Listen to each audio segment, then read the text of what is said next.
Ya, Bapak Ibu yang punya laptop atau sedang bisa menggunakan laptop bisa membuka link yang dikirimkan melalui room chat. Jadi ini adalah file untuk bisa mengakses tampilan yang terlihat di layar seperti itu.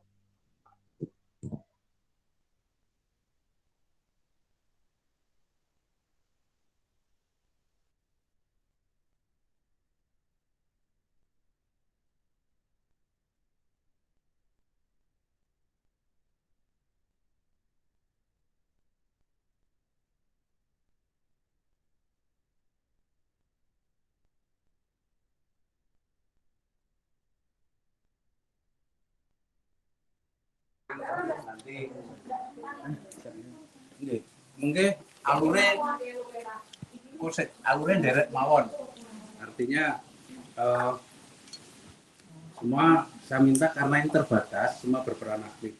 Artinya baik itu dalam bentuk apapun.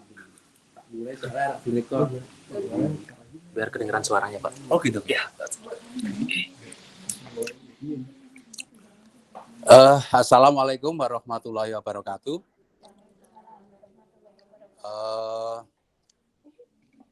Mas-mas yang dari KKN UGM unit 1 Kedungboh Kidul, Kedungboh Kulon dan Kedungboh Lor, juga mungkin rekan mahasiswa yang nggak hadir, tidak ketemu dengan warga masyarakat, namun juga akan menjadi narasumber, juga akan ikut berinteraksi dengan warga kami. Saya ucapkan selamat siang. Kami atas nama warga masyarakat Padukan Kedungboh Kidul, Kedungboh Kulon, dan Kedungboh Lor mengucapkan selamat datang di tempat ini. Selamat datang juga kepada kelompok Al-Barokah, kelompok PKH, dan kelompok Putih Demolor, kelompok Gemi, kelompok Bank Sampah. Dalam kesempatan hari ini ada beberapa materi yang akan disampaikan dari rekan-rekan kita, mahasiswa KKN UGM. Berkaitan dengan hal tersebut, nanti kami mohon ibu-ibu kelompok semua untuk bisa berperan aktif, sehingga apa yang akan kita dapatkan dalam proses pembelajaran hari ini sesuai dengan harapan kita bersama. Agar proses musyawarah dari awal sampai akhir nanti tidak ada aral suara apapun, marilah kegiatan kesempatan pada sore hari ini kita awali dengan membaca basmalah bersama-sama. Bismillahirrahmanirrahim. Terima kasih. Selanjutnya nanti akan disampaikan materi baik kepada yang ada di tempat ini maupun yang ada di Lombok, ada di Semarang, ada di Palembang. Oh, di Palembang ada, ada di sini. Ada dari manapun mungkin yang warga Kedungboh Lor, Mas Manto, yang Gentungan mungkin juga monitor dengan kegiatan ini, nanti monggo untuk berperan aktif sehingga apa yang kita harapkan capaian hari ini bisa tercapai dengan baik. Terima kasih. Untuk waktu selanjutnya monggo kepada Mas Krison, Mas Aan, dan teman-teman. Terima kasih Pak Tejo. Sebelumnya selamat siang Ibu semuanya. Assalamualaikum warahmatullahi wabarakatuh. Jadi pertama-tama terima kasih kembali sudah disambut untuk kedua kalinya di Balai Budaya ini.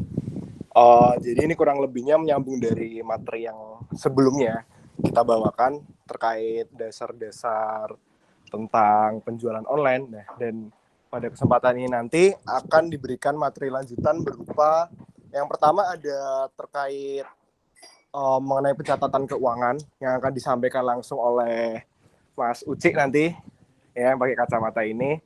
Dan kemudian nanti ada materi kedua terkait lebih detail lagi mengenai penjualan online itu sendiri dan juga terkait PIRT. Jadi nanti apa itu PIRT dan juga bagaimana proses untuk mengurusnya akan dijelaskan lebih lanjut lagi. Nah, kalau begitu langsung saja bisa kita mulai dari pemaparan materi yang pertama. Jadi silakan kepada Uci, waktunya dipersilakan. Izin menyampaikan materi Bapak Duku dan teman-teman dan Ibu-Ibu. Perkenalkan, nama saya Agus Kanjeng Wichiro, saya mahasiswa UGM dari manajemen. Asal saya dari Bali. Jadi langsung mulai aja mengenai manajemen keuangan. Jadi sebenarnya manajemen keuangan ini adalah salah satu hal yang paling vital atau paling penting ketika memulai usaha. Banyak UMKM itu mereka hanya memerhatikan pemasarannya maupun produknya, tapi dari manajemen keuangannya pun nggak diperhatikan biasanya. Jadi biasanya kesalahan UMKM dalam mengelola bisnisnya seperti itu, keuangannya tidak diperhatikan gitu. Nah, sebenarnya apa sih pentingnya manajemen keuangan? Sebenarnya dari manajemen keuangan tersendiri, kita bisa tahu kondisi keuangan perusahaan kita tuh kayak gimana. Kita bisa tahu dari modal kita untung berapa. Nah, dari ketika kita membandingkan dengan usaha lain, kita bisa melihat bagaimana performa perusahaan kita, apakah sudah efisien atau masih boros lah istilahnya, kayak gitu. Kita juga bisa tahu kayak hutang kita yang sisa berapa, terus hutang orang itu berapa. Itu dengan pengelolaan keuangan seperti ini itu lebih jelas kelihatannya, kayak gitu. Terus mengenai proses pencatatan keuangan sederhana, ini ada 5 proses. Yang pertama, transaksi terjadi. Jadi setiap adanya bisnis itu pasti ada yang namanya transaksi. Contoh transaksi adalah ketika misalnya ibu, saya beli wedang secang di ibu-ibu, itu termasuk proses transaksi. Atau ibu-ibu mungkin beli bahan baku di pasar untuk bahan baku wedang secang, itu juga termasuk transaksi. Ibu bayar pegawai untuk membuat wedang secang, itu juga termasuk transaksi, kayak gitu. Jadi di setiap bisnis pasti ada transaksi yang terjadi. Yang kedua adalah pemberian bukti transaksi.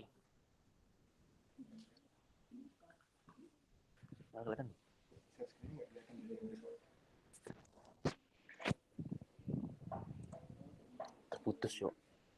Sebentar ya Bu ya.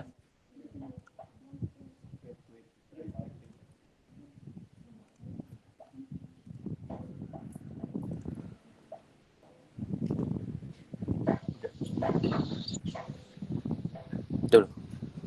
Betul.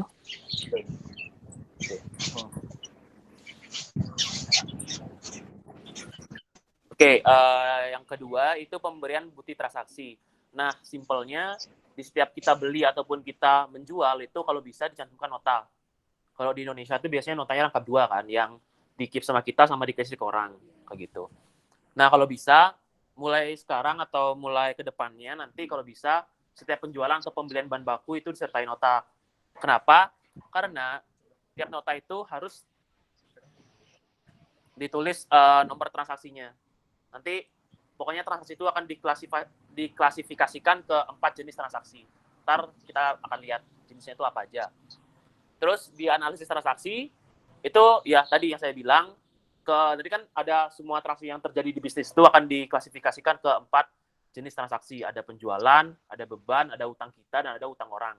Utang kita itu kita yang utang orang itu orang yang utang ke kita, kayak gitu. Terus yang kedua, setelah semuanya dianalisis dan diklasifikasikan,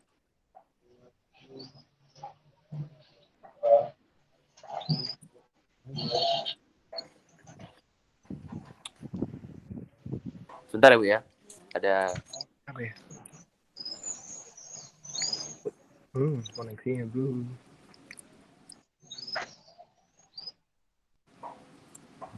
Oh ini.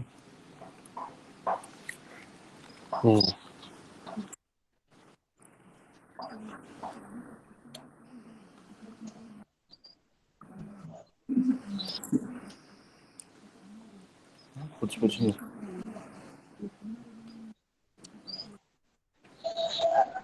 Jendela. Kayak yang Excel. Iya. Oke. Nggak usah bilang. Videonya kan. Kelihatan. Terus setelah saya lanjut ya. Setelah analisis transaksi itu semua klasifikasi nanti akan dipindahkan ke jurnal pencatatan keuangan kayak gitu. Ntar ada template-nya. Itu teman saya udah menyediakan laptop. Kalau misalnya ibu sekalian mau praktek di sana itu bisa. Iya, langsung sekalian memasukkan nanti.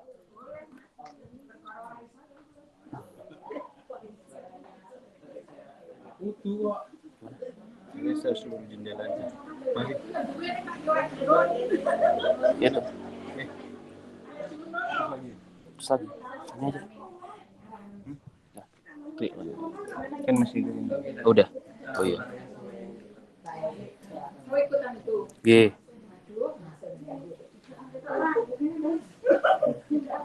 mana ini? Ini. Ya. Versi seluruh yang ada. Share.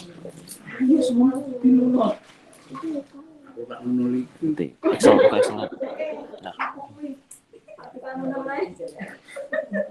Saya lanjut ya Bu ya. Tidak ada kesalahan terputus-putus, maaf koneksinya.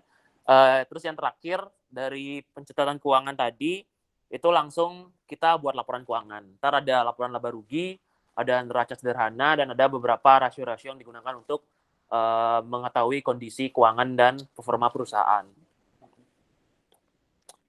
Biar tidak berlama-lama, kita langsung praktek aja, Bu. Nah ini adalah contoh transaksi yang terjadi selama bulan Mei. Jadi selama 1 bulan kita asumsikan ada 10 transaksi yang terjadi di suatu perusahaan. Itu. Nah, saya jelasin yang atas dulu. Jadi saya bilang seperti yang saya bilang tadi, semua transaksi yang terjadi di suatu perusahaan itu diklasifikasikan ke 4 jenis transaksi. Yang pertama itu penjualan, kita beri kode X. Terus beban, kita beri kode Y. Utang kita itu kita ngutang ke orang, itu diberikan kode U. Dan utang orang itu istilahnya orang ngutang ke kita, jadi orang nunggak ke kita. Itu diberikan kode P.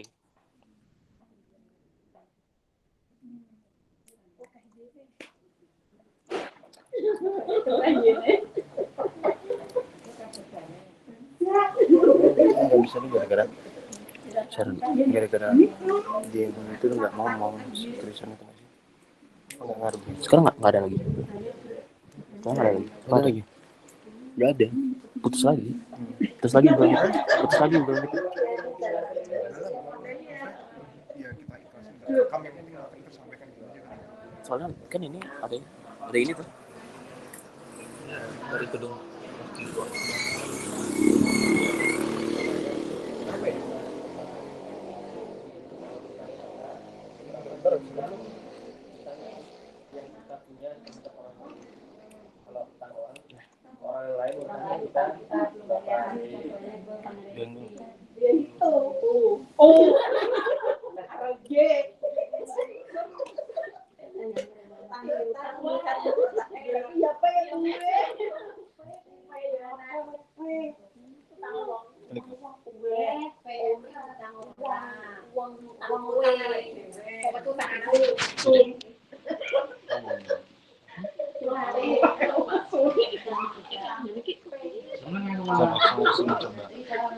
Udah di grup itu udah. Grup udah.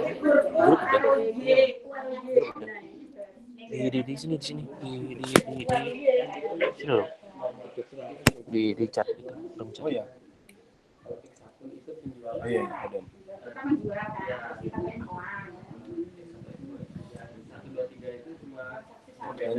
Ya.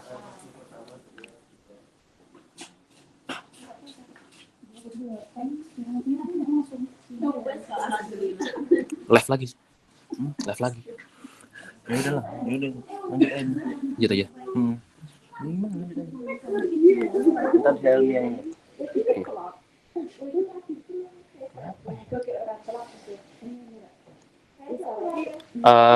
Oke, kita lanjut ya.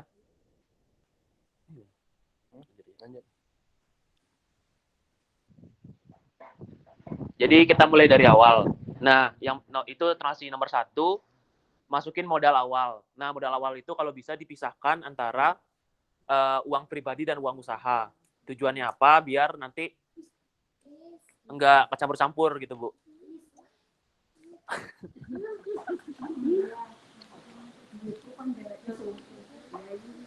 Nah, misalnya kayak kalau misalnya uang tersebut sudah diperuntukkan untuk usaha, kalau bisa nggak usah ditarik lagi untuk pribadi. Jadi kita serahkan uang tersebut untuk uang usaha kayak gitu. Contoh kita langsung masukin aja. Yang pertama itu tanggal 1 masukin modal awal itu jumlahnya 1 juta. Jadi di jurnal ini karena itu jenisnya pemasukan modal tersebut, kita langsung masukin di pemasukan gitu. Misal sini tanggal 1 pemasukan tadi kan modal awalnya 1 juta. Terus tinggal itu 1 juta. Keterangannya modal awal.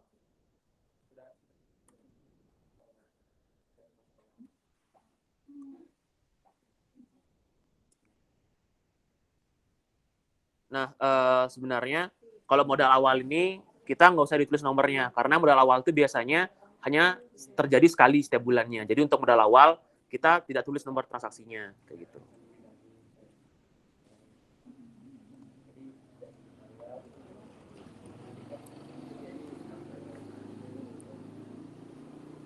Terus kita lanjut langsung ke transaksi kedua. Masih di tanggal 1, itu beli kayu mahoni ke UDX untuk dijadikan bahan dasar kerajinan cetakan kue senilai 500.000. Nah, itu kan termasuknya beban karena kita beli bahan baku. Itu jumlahnya 500.000. Jadi, karena itu beban, itu nomor transaksinya ditulis Y. Dan karena itu beban yang pertama di bulan itu, tulisnya Y1. Kalau beban kedua, itu Y2. Kayak gitu. Kita langsung masukin aja, karena ini tulisnya beban, kita tulisnya di pengeluaran. Langsung aja di sini pengeluaran, jadi tanggal 1 jumlahnya 500.000. Keterangannya beli kayu mahoni ke UDX.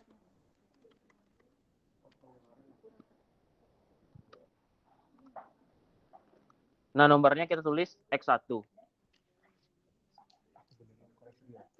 iya.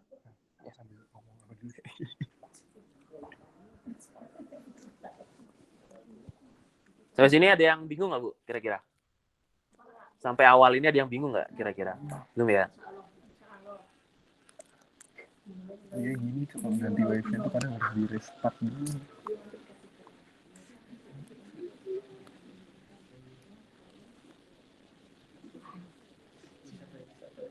Oh iya, sebenarnya untuk laporan keuangan ini itu bisa ditulis di Excel dan juga bisa ditulis di kertas. Jadi kalau misalnya memang terkendala mengenai laptopnya, itu bisa ditulis juga di kertas. Cuma memang agak ribet aja gitu. Lebih ribet kalau misalnya ditulis di kertas. Cuma bisa. Nanti template untuk Microsoft Excel-nya akan kita berikan di buku saku. Atau kalau misalnya lewat WA Group juga bakal di-share sama teman-teman bisa. Oke. Kalau ganti wifi suka gitu dia.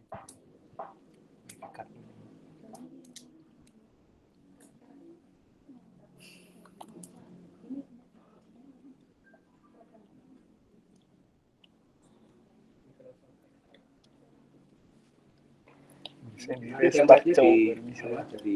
Dikasih di Iya, gitu. Nanti dikasih WA. Kita sebenarnya ada video juga di YouTube. Ntar kalau misalnya ke depannya masih bingung-bingung bisa ditonton kayak gitu. Sementara kalau dulu aja deh. Anjir ya. Disukaan. Oke. Kita lanjut ya. Untuk transaksi nomor 3, di tanggal 1 itu kita jualan ke Cherry sejumlah kerajinan cetakan kue. Jadi orang beli ke kita istilahnya kayak gitu. Jadi uang yang kita mendapat pemasukan sebesar 200.000. Nah, karena ini tergolongnya adalah penjualan, kita masukkan kode X, dan karena penjualan yang pertama itu X1 kayak gitu. Jadi langsung dimasukin aja simple. Itu tanggal 1 pemasukannya senilai 200.000. Keterangannya jual cetakan kue ke Cherry. Nomornya adalah ini tadi Y. Ini X1.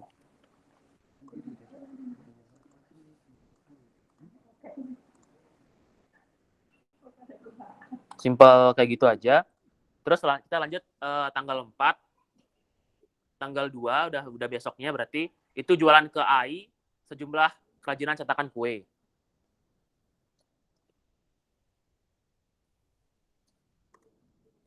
Nah, itu berarti AI itu AI beli ke kita, berarti itu kan tergolongnya pemasukan sejumlah 500.000.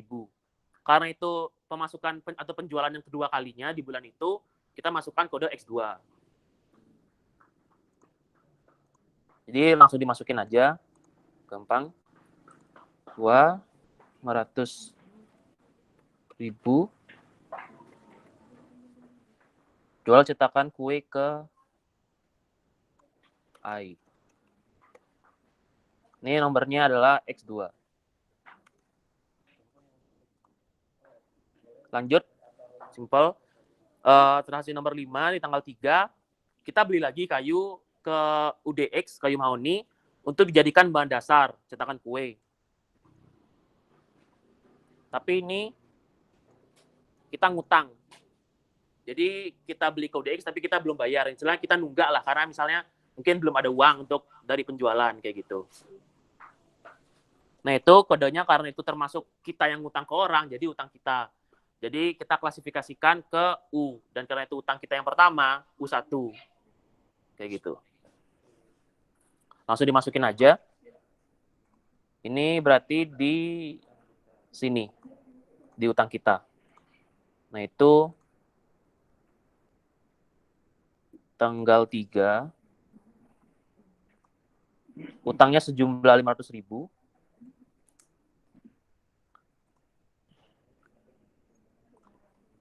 Keterangannya beli kayu mahoni ke UDX utang. Ini kita nomornya seperti tadi, U1. Nah ini untuk kolom dibayar ini, itu kita kosongin dulu. Ketika utangnya tersebut sudah lunas, baru kita isi sudah, kayak gitu. Langsung lanjut aja. Transaksi nomor 6 itu tanggal 4. Nah kita jualan ke Mita, tapi itu belum dibayar, jadi Mita ngutang ke kita, kayak gitu. Nah itu termasuk ke utang orang, karena kan orang ngutang ke kita, jadi itu termasuk piutang atau utang orang. Itu diklasifikasikan ke P1, gitu. Karena itu piutang orang yang pertama, kayak gitu. Jadi langsung dimasukin aja ke jurnal, itu di bagian utang orang.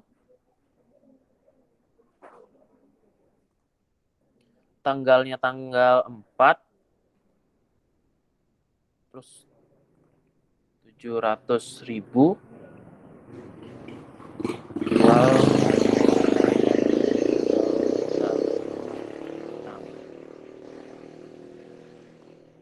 Nah ini nomornya kita kasih P1. Kolom yang dibayar itu dikosongin dulu. Kalau misalnya Mita sudah melunasi utangnya, baru diisi, kayak gitu. Lanjut. Ini yang transaksi nomor 7 tanggal 5. Nah, sekarang Mita kan kemarinnya kan Mita ngutang ke kita. Nah, tanggal 5-nya sekarang Mita bayar utangnya ke kita, kayak gitu. Jadi Mita melunasi utangnya sebesar 700.000. Nah, itu kodenya P1. Kenapa kodenya sama? Kita langsung ke praktek aja. Berarti kan kalau misalnya Mita bayar utangnya, itu kan uangnya masuk ke kita. Berarti itu kan tergolong pemasukan. Jadi kita isi di pemasukan dulu. Tanggal 5.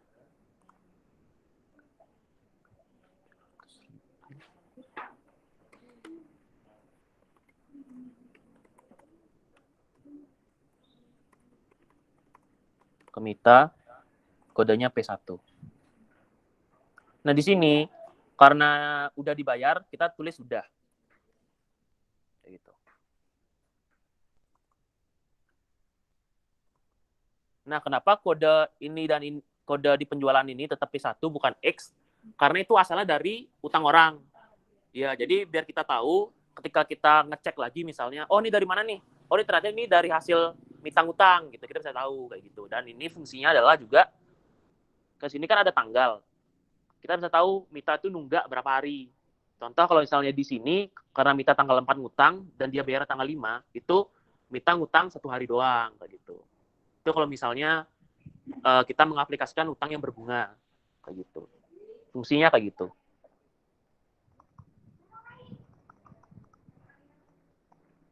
Terus lanjut yang nomor 8, besoknya kita bayar utang ke UDX untuk pembelian kayu mahoni tanggal 3. Nah, tanggal 3 kan kita beli, cuma kita belum bayar.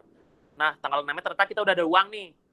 Kita bayar ke UDX, melunasi utangnya. Gitu.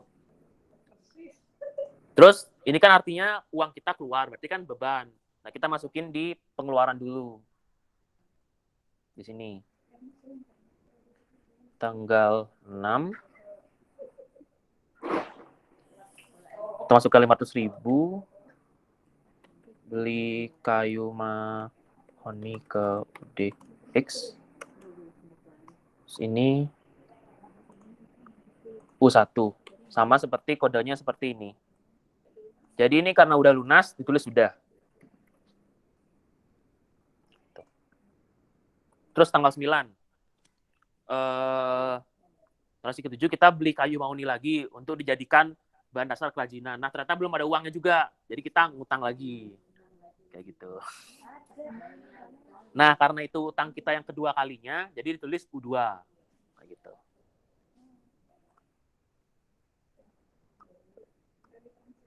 Ini tanggal 7. 500.000. Sama ya? Keterangannya sama ya? Ini tulisannya U2. Yang dibayarnya dikosongin dulu.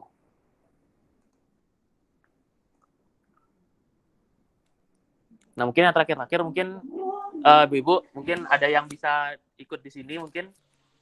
Kan ini kan udah 9 transaksi, mungkin yang terakhir Ibu bisa ikut ngisi di sini, ada yang mau nggak bersedia? Biar kalau misalnya sekalian praktek itu biasanya lebih ngerti kayak gitu.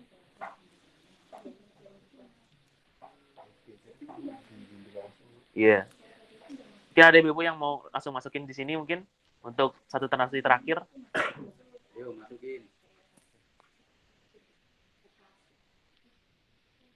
Oh, ibu-ibu kalau ada yang mau nanti didikte langsung kok. Diajarin diarah langsung kayak gitu. Nggih. Nggih. Nggih.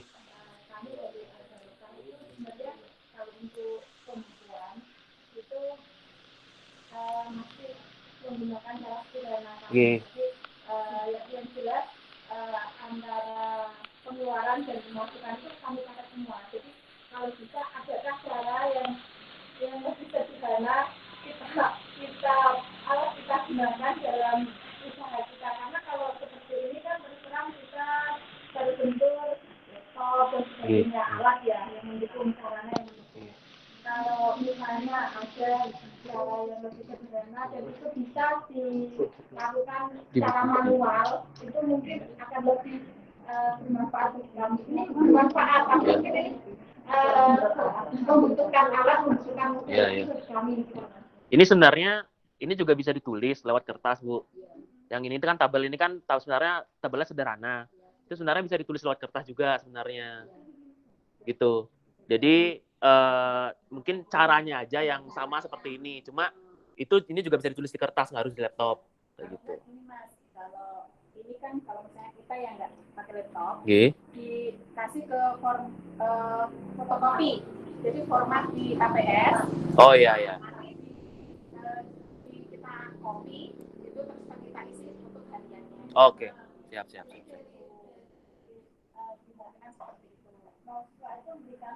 Format kosong, jadi iya. dengan kertas APS. Oh iya. Oh, nggih, siap. Oke. Ya, ini sebenarnya bisa juga di kertas karena sekarang lebih gampang lewat laptop. Cuma sebenarnya cara memasukkannya akan sama, jadi gitu. Ya. Ibu, jadi minggu depan tuh rencana kami kesini sekali lagi untuk memberikan output yang kami janjikan, juga buku saku, poster segala macam. Nanti fotokopi dari format ini bisa kami sekalian gitu ya Bu. Kita lanjut ya yang transaksi tanggal 8 itu transaksi yang terakhir. Nah ini kita jualan ke April, sejumlah kerajinan cetakan kue belum dibayar. Jadi istilahnya April ngutang ke kita lagi, gitu. Karena mungkin mereka April belum ada uang, gitu. Langsung dicatat aja, karena ini utang orang dan itu yang kedua di bulan itu, jadi kodenya adalah P2.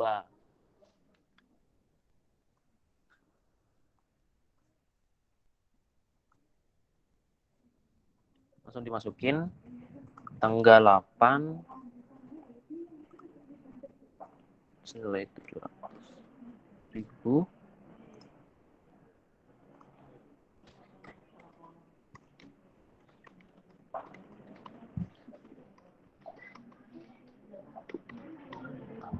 Ini nomornya P2. Dan karena belum dilunasi, yang kolom dibayarnya kita kosongin dulu. Kayak gitu.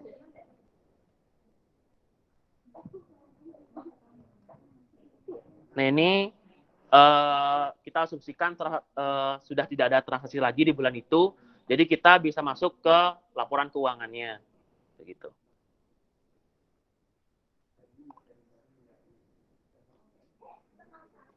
Nah ini laporan keuangan juga nanti bisa di print sebenarnya. Ini yang pertama saya akan jelaskan mengenai laporan laba rugi. Ini fungsinya untuk mengetahui apakah kita untung atau rugi, gitu. Simpelnya seperti itu. Nah, yang pertama, kita hitung total penjualan. Nah, itu kita hitung yang pertama, kode X-nya dulu. Nah, ini tadi fungsi-fungsi, jadi setiap nota kalau bisa dikasih angka, atau X1, X2, gitu fungsinya, untuk memudahkan kita ketika mencatat laporan laba rugi. Gitu. Ntar juga bisa di print. Nah, ini untuk yang pemasukan itu kita masukin yang kode X dulu. Misal ini berarti kan yang bulan Mei ini kan ada yang kode X-nya ada 2, tanggal 1 sama tanggal 2. Jadi kita jumlah itu aja. Langsung dijumlah aja.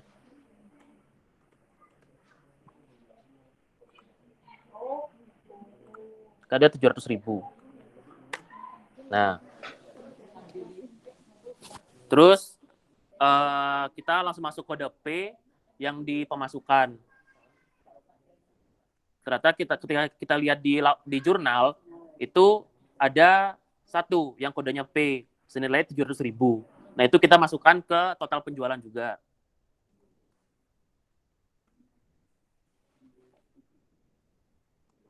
Jadi kalau misalnya memang tulis tangan langsung bisa ditulis tangan aja. Terus kode P yang belum bayar ini adalah utang orang yang belum dibayar. Jadi orang utang ke kita tapi mereka belum lunas. Itu kan ada di sini utang orang yang di kolom dibayarnya itu masih kosong. Jadi kita karena ini ada satu senilai 700.000 kita masukin ke sana juga.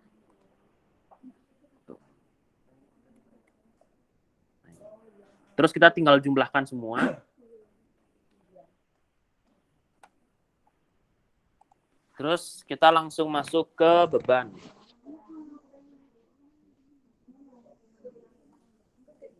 Beban itu pengeluaran, jadi kita sekarang hitung pengeluarannya berapa kayak gitu. Yang pertama itu adalah kode Y. Kode Y di sini berarti. Di pengeluaran. Nah ini. Ternyata ada satu kode Y senilai 600.000. Itu kita langsung dimasukin aja. 500.000. Nah, terus kode U itu jadi utang kita yang sudah dibayar. Jadi itu kan masuknya pengeluaran juga. Jadi kita langsung masukin aja. Ini kan ada satu kode U.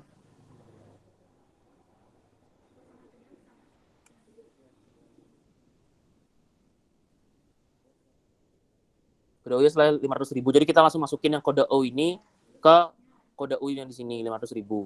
Nah lanjut, itu kode U yang belum dibayar artinya kita ngutang ke orang dan kita belum melunasin utang tersebut. Kita langsung tetap masukin ke beban. Itu kita ngelihatnya di utang kita. Ini kan kolomnya masih kosong. Jadi kita masukin 500.000 ini ke jurnal, ke laporan keuangan.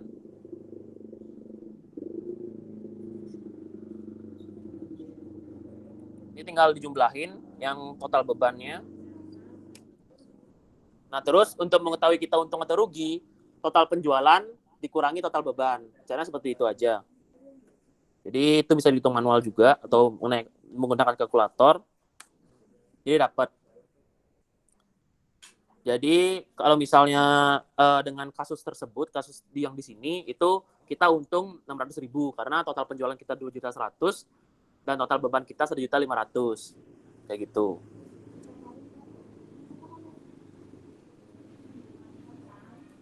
Mengenai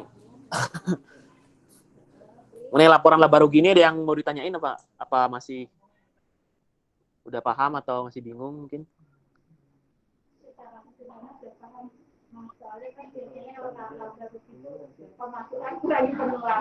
Ya, kayak gitu. Simpelnya seperti ini. Jadi kalau bisa, ya, sama-sama belajar, Bu. Nah, kita bisa tahu laba ruginya di sini kayak gitu. Jadi inilah pentingnya kenapa saya tadi bilang di setiap nota itu dikasih kode untuk menghitung laba rugi. Gitu. Terus kita lanjut ke neraca sederhana. Neraca sederhana ini fungsinya untuk mengetahui kondisi keuangan kita. Yang pertama kita masukkan jumlah uang cash kita. Itu kita ngelihatnya di sini. Pemasukan itu kan pemasukannya semua cash kan. Karena kalau orang ngutang ke kita itu namanya piutang. Jadi belum masuk cash. Kita masukkan yang di sini kecuali yang modal, Bu. Jadi kita tinggal jumlahin aja terus kita masukkan. Sini. Dapat 1.400.000. Nah, utang orang ini jadi itu adalah orang yang ngutang ke kita tapi belum dilunasi, sama juga kayak yang tadi. Jadi itu ada di utang orang.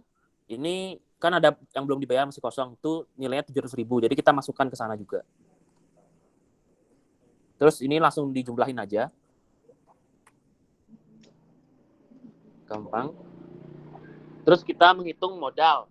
Modal awal ini yang tadi dimasukkan di transaksi nomor 1, kita langsung masukin aja. Modal awal berarti kan yang di sini modal awal, ya 1 juta. Kita langsung masukin. Terus laba rugi ditahan itu adalah yang laporan tadi, yang di sini. Kita langsung masukin ke bawah. Jadi keuntungan atau kerugian kita masukin di total modal. Kayak gitu. Terus lanjut ke utang. Utang kita itu adalah kita yang utang. Nah, kita masukin yang ini. Ini utang kita kan, ini kan ada yang masih kosong, kolom dibayarnya itu yang kita masukkan. Kalau misalnya itu sudah dibayarnya ada keterangan sudah, itu nggak usah dimasukkan, karena itu masuknya ke total pemasukan. Kayak gitu. Jadi tinggal dimasukin aja 500.000, dimasukin ke sini, terus dijumlah. Jumlah ke sini. Nah, ini karena neraca sederhana, yang warna biru sama warna pink ini harus sama, Bu. Karena sebenarnya rumusnya adalah aset adalah modal ditambah utang. Kayak gitu. Kalau misalnya enggak sama, kemungkinan ada kesalahan. Yang terutama kesalahan dalam mencatat, atau bisa jadi ada uang yang diselewengkan. Kayak gitu. Jadi dari mana kita tahu apakah misalnya ada orang yang misalnya jahat atau korupsi gitu, atau uangnya diselewengkan, atau ada yang kurang dalam pencatatannya. Itu kita bisa tahunya di sini. Kalau misalnya tidak sama jumlahnya, kayak gitu. Itu untuk neraca sederhana. Nah, sini sebenarnya ada beberapa rasio. Ada ROI sama cash ratio. Saya jelasin satu-satu ya, Bu ya. Ini tuh sebenarnya untuk mengetahui kondisi keuangan kita dan performa perusahaan. Nah, ROI itu artinya return on investment. Jadi kita istilahnya membandingkan antara laba rugi kita dengan keuntungan kita, laba rugi kita dengan modal kita.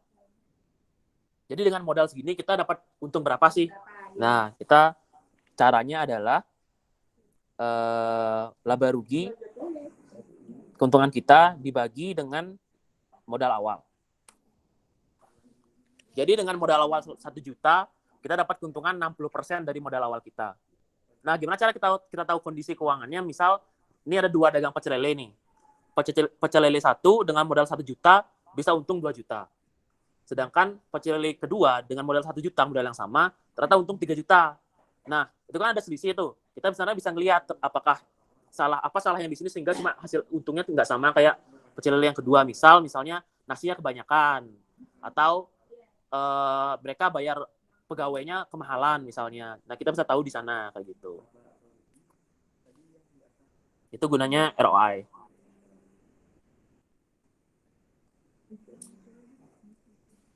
Ada contoh misalnya mengenai jualan wedang secang misalnya.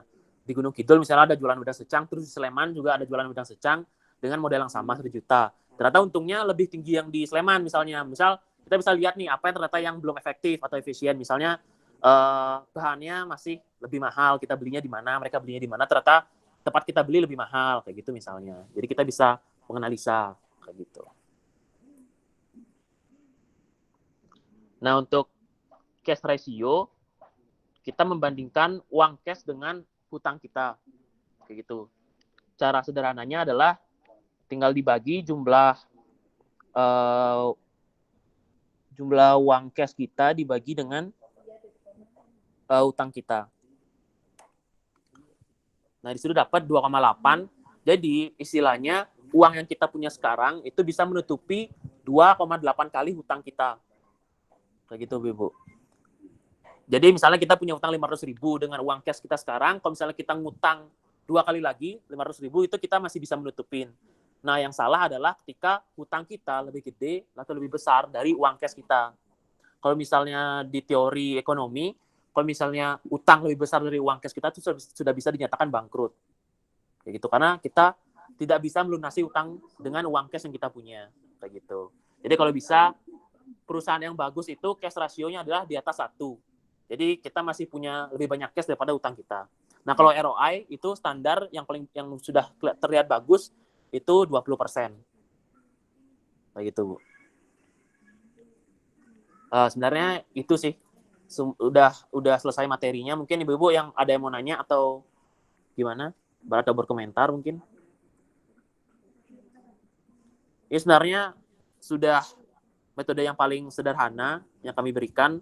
Karena kalau misalnya perusahaan sudah besar, mungkin itu akan lebih ruwet lagi gitu. Jadi ini sudah yang paling sederhana gitu.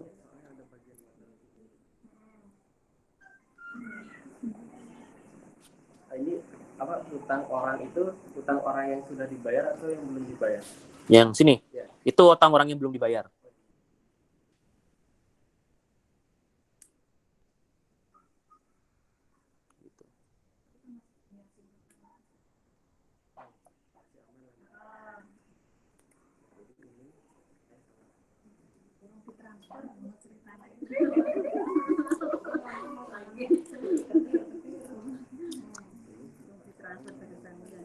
Nah, ini untuk laporan ini kita buatnya setiap bulan, Bu.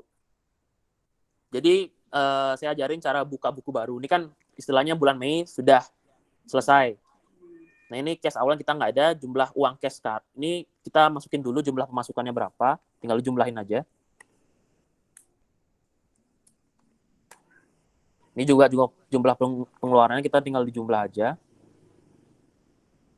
Terus jumlah uang cash sekarang tinggal jumlah pemasukan dikurangi jumlah pengeluaran. Gitu.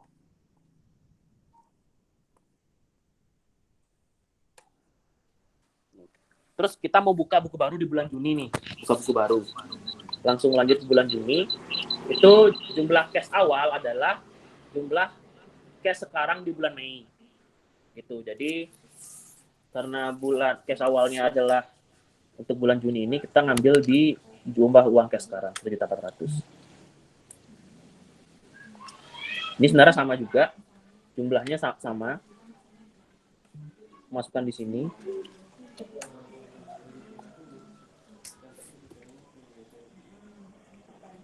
Nah, jumlah uang cash sekarang untuk bulan Juni itu adalah jumlah cash awal yang 1.400.000 itu ditambah jumlah pemasukan dikurangi jumlah pengeluaran. Begitu. Kalau di bulan Mei kan karena kita anggap ini operasi yang bulan pertama, kita nggak ada cash awal kan. Jadi kita cash awalnya dikosongin. Cuma cash sekarang tuh cuma tinggal jumlah pemasukan dikurangi jumlah pengeluaran. Nah, untuk kita membuka lembaran baru di bulan Juni, jumlah cash awal itu dari jumlah uang cash sekarang di bulan Mei.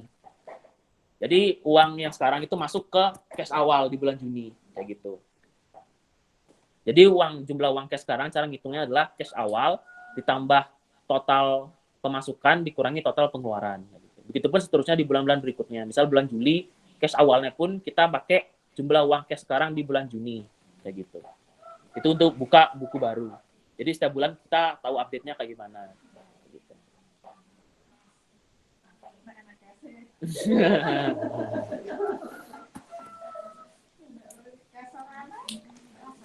Itu sih Bu, sebenarnya pemaparan dari saya mengenai pengelolaan keuangan. Kalau misalnya mungkin besok ketika tim kesini lagi, itu bakal diberikan format dalam bentuk fotokopi. Ya biar kita nyatetnya lewat manual gitu ya Bu ya. Cuma untuk yang penting kan sekarang cara masukinnya udah mulai ngerti kayak gitu. Oke, kasih ya Bu. Aku tanya jawab dulu.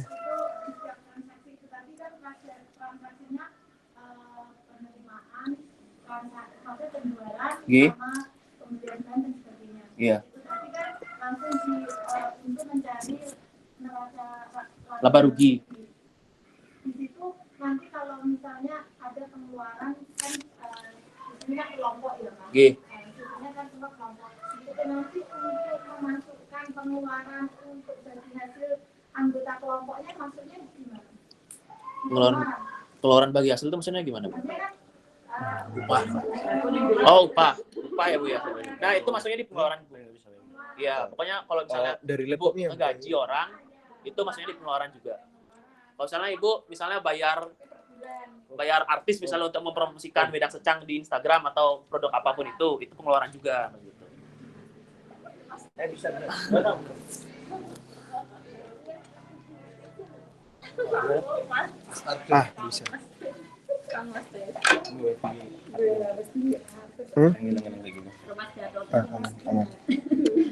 Berarti. Wes. Oke. Coba tanya, ada yang ditanya lagi? Ada yang ditanya lagi nggak Bu? Sebelum kita lanjut, ini ada pemaparan dari Mbak Dea untuk materi selanjutnya. Udah ya? Oke, kasih Bu. Oke. Boleh ya? Ini mati ya? Hidupin. Tak. Lagi.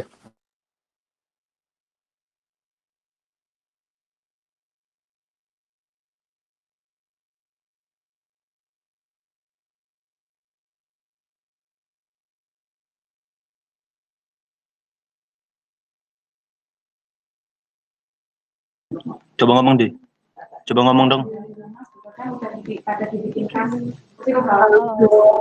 Ya, bentar ya.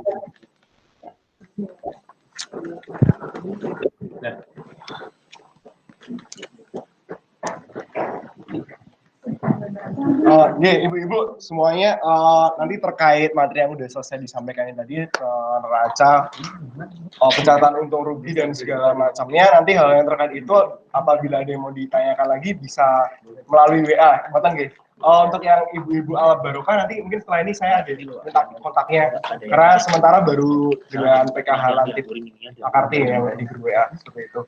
Nah, sekarang materi yang kedua dipaparkan teman saya Dea. Ini Deanya nggak bisa datang langsung ke sini, jadi nanti akan disampaikan dari jarak jauh materinya seperti itu. Nah, mungkin sebelum mulai teman-teman yang dari jauh di rumahnya masing-masing bisa perkenalan diri dulu ya. Angin. Ini suaraku kedengeran kan? Dea dan teman-teman bisa satu persatu perkenalkan diri. Ya dari Dea dulu. Ibu Bapak semuanya, perkenalkan nama saya Dea Rizka, bisa dipanggil Dea. Kebetulan dari Ibu Bapak sekalian beberapa sudah ada yang pernah saya hubungi ya, bahkan sudah pernah bertemu melalui tatap muka seperti ini.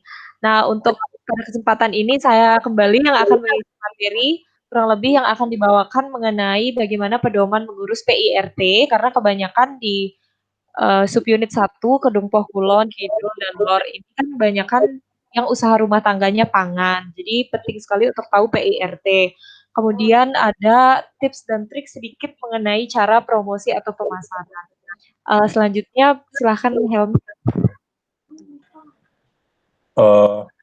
Assalamualaikum warahmatullahi wabarakatuh. Ya, selamat siang, nama saya Helmi Aziz Muhammad. Saya ini juga nggak bisa langsung hadir ke sana karena masih ada di rumah, yaitu di Tangerang. Dan ya di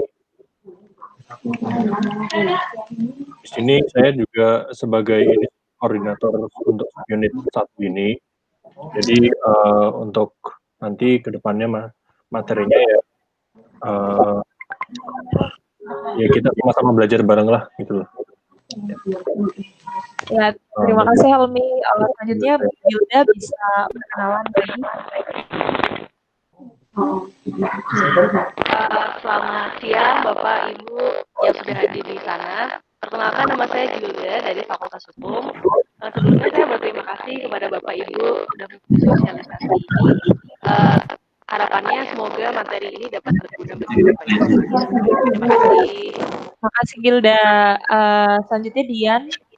Halo semuanya, Assalamualaikum warahmatullahi wabarakatuh. Perkenalkan, saya Dian Rizpati Ayu dari Fakultas Biologi. Maaf belum bisa membersamai, cuman harapannya acaranya bisa berlangsung dengan sempurna dan materinya bisa diterima oleh bapak-bapak dan ibu-ibu sekalian. Terima kasih. Ya, jadi itu tadi buat teman-teman yang satu subunit dengan kami, dan juga terima kasih buat Bapak Ibu yang sudah hadir di sana serta rekan-rekan yang sudah berkenan membantu, meskipun itu tidak semua dari subunit 1 Bapak Ibu. Jadi tadi Kak Uci, terus ada Krisna, terus siapa lagi di sana ya, yang pokoknya di sana itu cuma Aan dan Trison sebenarnya yang penanggung jawab dari subunit ini gitu. Langsung aja kita lanjut ke materi berikutnya.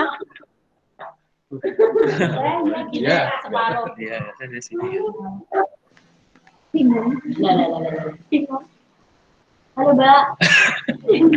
Di sini. Lagi nyari materinya, Bu. Nyari apa?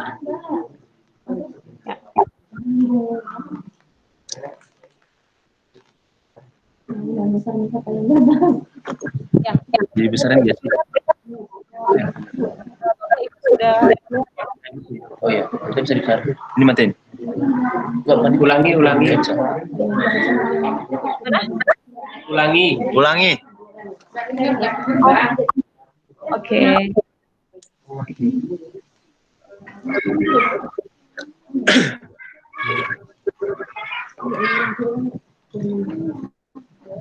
Coba ya.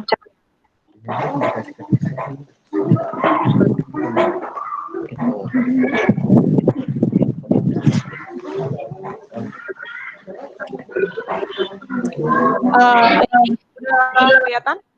Sudah. Oke.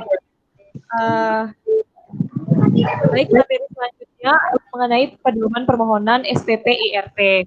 Jadi untuk online materi yang akan dibawakan untuk SPP IRT ini nanti ada dasar hukum, fungsi, kemudian siapa yang dapat mengajukan, masa berlaku, pencabutan, biaya, dan alur.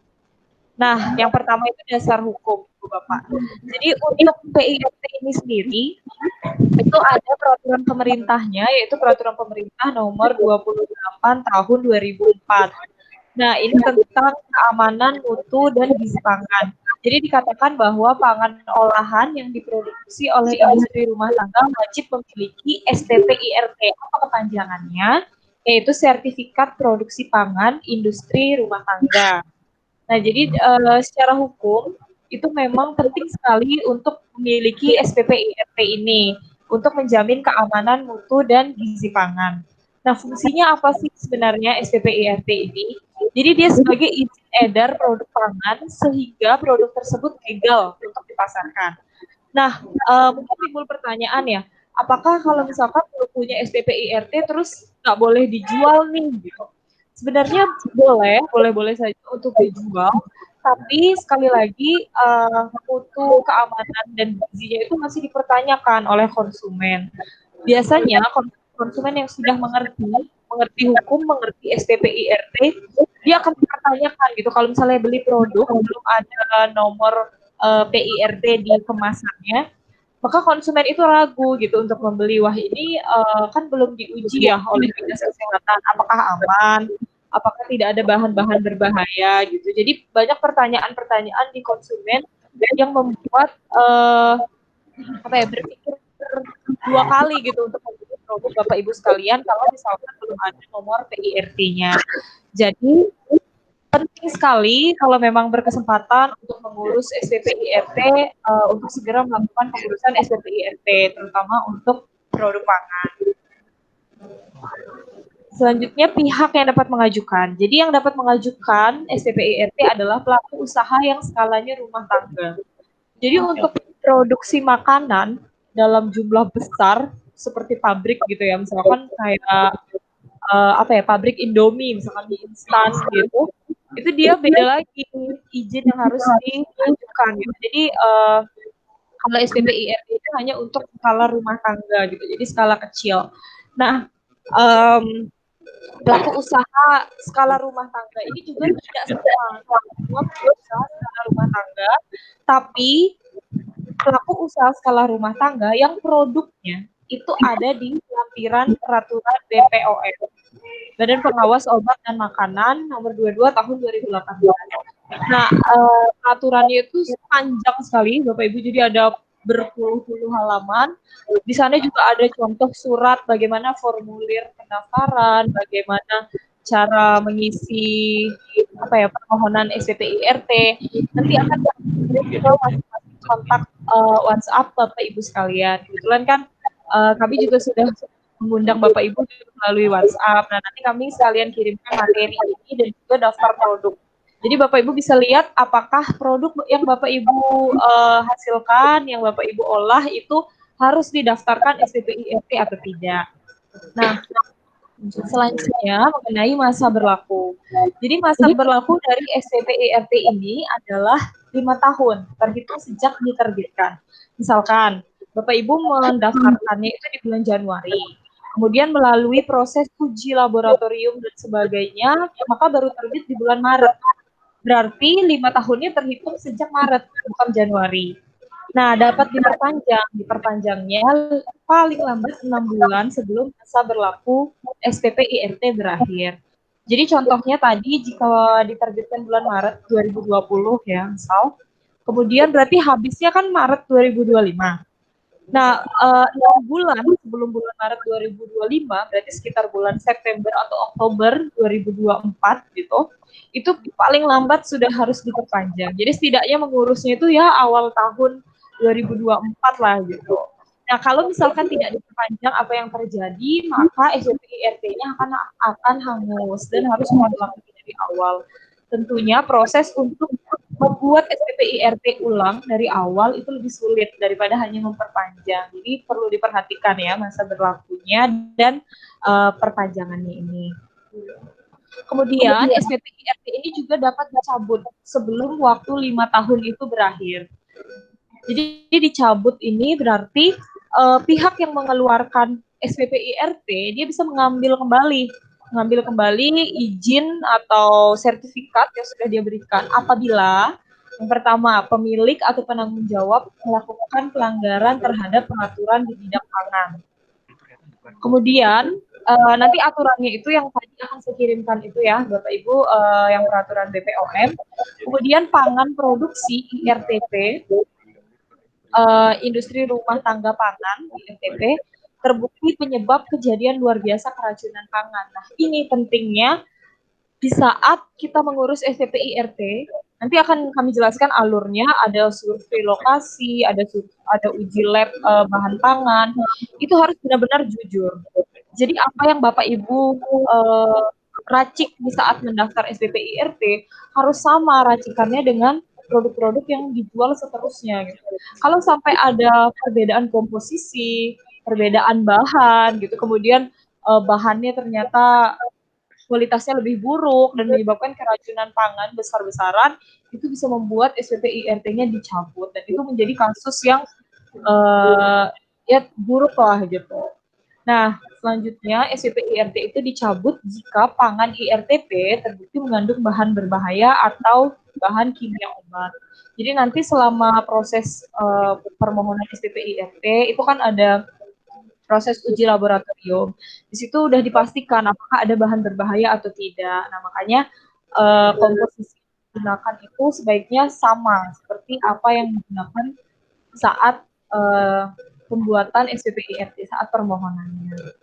Nah, ini juga alasan pencabutan SPP IRT jika lokasi sarana produksi pangan tidak sesuai dengan lokasi yang tercantum saat pendaftaran.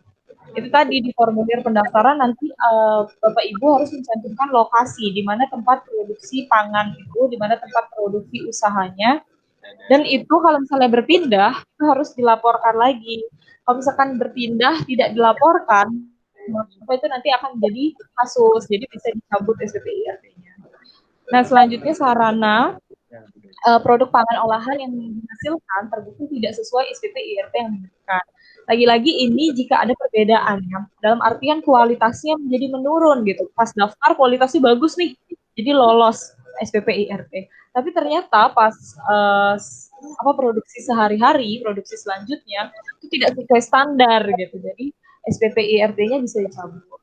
Nah, selanjutnya pangan produksi mencantumkan klaim selain peruntukannya sebagai pangan produksi IRTP.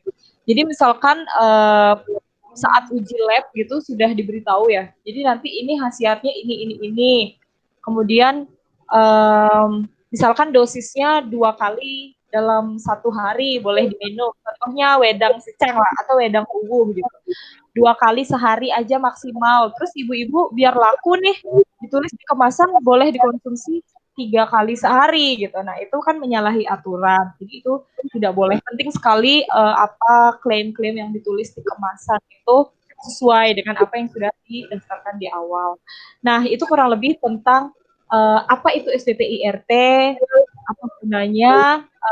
Mungkin sampai sini Ibu Bapak ada pertanyaan atau hal yang masih bingung. Atau saya ngomongnya kecepatan nih. Gimana Bu? Dari Ibu. Ini. Ada yang ingin ditanyakan sebelum dilanjut? Lanjut ya? Lanjut nih. Lanjut ya? Oke. Okay. Siap. Nah, selanjutnya kita masuk ke tahap pengurusan SPP IRT, mulai dari biaya.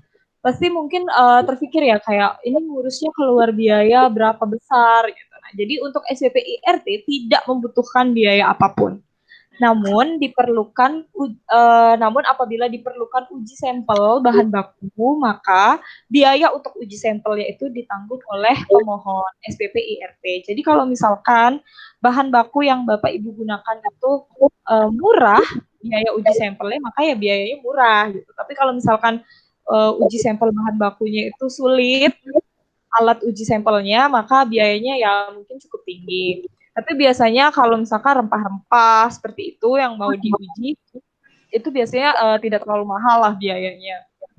Atau bahkan mungkin kalau misalkan ada istilahnya alat ujinya itu bahkan bisa tidak dipungut biaya apapun seperti itu. Jadi harap hati-hati dengan pungli, dengan pungutan liar kalau mengurus SPP IRT. Jadi sebenarnya tidak ada biaya apapun selain biaya uji sampel seperti itu.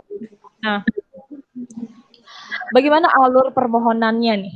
Alur permohonannya harus ngapain pertama kali? Jadi pertama kali itu mengikuti pelatihan keamanan pangan atau PKP. Kita loncat sedikit. PKP itu apa? Ini dia. PKP itu pelatihan tadi ya, pelatihannya caranya ikut bagaimana? Yaitu mendaftar di Dinas Kesehatan, datang ke Dinas Kesehatan bilang bahwa saya dari pelaku usaha rumah tangga mau mendaftar untuk mendapat sertifikat PKP. Gitu. Kemudian nanti akan dicatat di sana di Dinas Kesehatan dan diberikan undangan untuk mengikuti pelatihan. Setelah mendapat undangan, maka Bapak Ibu harus melakukan daftar ulang. Jadi kayak misalkan nih diundang, kalau udah pasti ikut, ya udah konfirmasi gitu. Oh iya, saya akan datang ke undangan tersebut. Kurang lebih seperti itulah daftar ulang ini. Nanti diminta mengisi nama dan sebagainya. Setelah daftar ulang, maka baru bisa mengikuti pelatihan. Kurang lebih pelatihannya selama 2 hari. Dan nanti di akhir pelatihan ada tes dengan nilai minimal 60. Gitu. Barulah mendapat sertifikat PKP. Nah, untuk siapa yang mengikuti pelatihan ini, alangkah baiknya itu pemilik atau penanggung jawab dari kelompok usaha rumah tangga. Nah, kalau misalkan pemilik sama penanggung jawabnya itu satu orang, ya udah berarti satu aja. Kalau misalkan pemilik sama penanggung jawabnya itu beda orang, nanti bisa didiskusikan yang mana yang lebih mengerti tentang produk itu, sebaiknya beliau yang mengikuti pelatihan. Gitu. Karena nanti ada tesnya, akan ada banyak pertanyaan dan ujian mungkin yang diberikan dari Dinas Kesehatan mengenai produk yang akan diberikan SBPIRT. Nah, setelah mendapat sertifikat TKP ini, kita balik lagi, maka akan dilakukan pengesahan rancangan label pangan di Dinas Kesehatan. Jadi nanti dari segi kemasan, label pangannya itu akan dilakukan pengesahan. Jadi dicek nih, misalkan di kemasannya itu ditulis klaimnya komposisi terdiri dari 1 jahe, 2 kayu secang, apa-apa. Ternyata ditemukan bahan lain nih yang tidak ditulis di komposisi. Nah, itu akan direvisi. Harus persis apa yang terkandung di dalam olahan pangan itu harus ada di dalam komposisi. Biasanya cara penulisan komposisi itu dimulai dari kandungan yang paling banyak. Jadi misalkan dalam suatu produk olahan ya, misalkan wedang secang ya, misalkan kayu secangnya nih yang paling banyak. Ini udah kayu secang dulu yang ditulis paling pertama, terus yang kedua apa? Misalkan gula batu nih yang lebih banyak.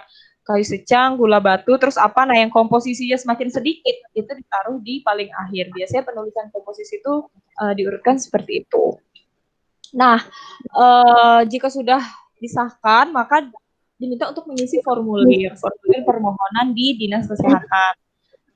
Lalu dilakukan survei lokasi produksi oleh Dinas Kesehatan. Seperti tadi, SPPIRT bisa dicabut kalau lokasinya tidak sesuai. Kenapa bisa penting sekali lokasi? Karena di Indonesia ini dikenal sistem tata ruang gitu, Bapak Ibu. Jadi kalau misalkan nih ini area peternakan dalam jarak sekian ratus meter tidak boleh ada produksi olahan pangan, misalkan kurang lebih seperti itu ya. Jadi lokasi itu penting sekali, tidak boleh menyalahi aturan tata ruang yang ada. Jadi setiap daerah punya tata ruangnya masing-masing. Maka kalau pindah lokasi itu harus dilaporkan lagi apakah sudah memenuhi kriteria tata ruang itu atau belum. Nah, untuk mendapat rekomendasi SPP, kemudian setelah survei lokasi itu dilakukan, jika memenuhi persyaratan dari segi tata ruang, kemudian sarana prasarana di lokasi itu memenuhi standar untuk pengolahan pangan. Ya? Stop dulu ya, azan. Oh, oke. Azan ya.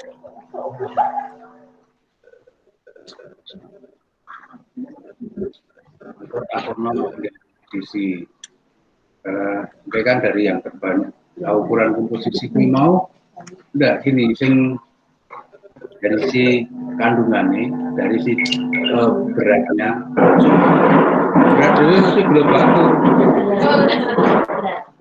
paling berat apakah dari sisi banyaknya oke monggo artinya ini takon ini kan orang sedang orang sore kemudian ada cendek Allah Akbar Allah Akbar Allahu Akbar Allahu Akbar La ilaha illallah La ilaha illallah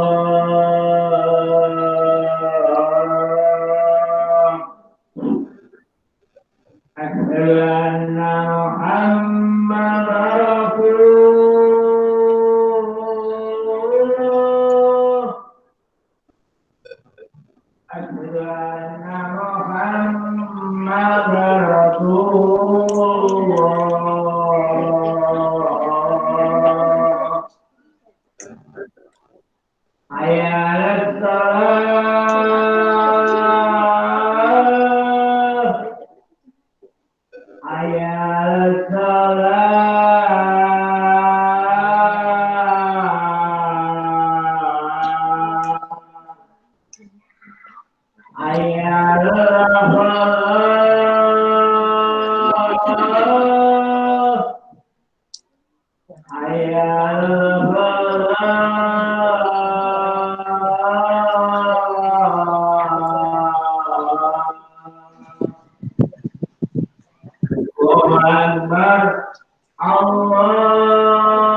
Lanjut ya. Deh, lanjut deh. Ya. Ya. Ya, jadi untuk mendapatkan rekomendasi dari Dinas Kesehatan untuk PPIRT ini, maka harus dipenuhi tadi. Lokasinya sesuai dengan standar, lokasinya standar tata ruang dan sebagainya, sama sarana prasarana di lokasi itu. Jadi misalkan nanti dicek alat untuk pembuatan olahan pangan ini apakah sudah disterilkan terlebih dahulu atau belum.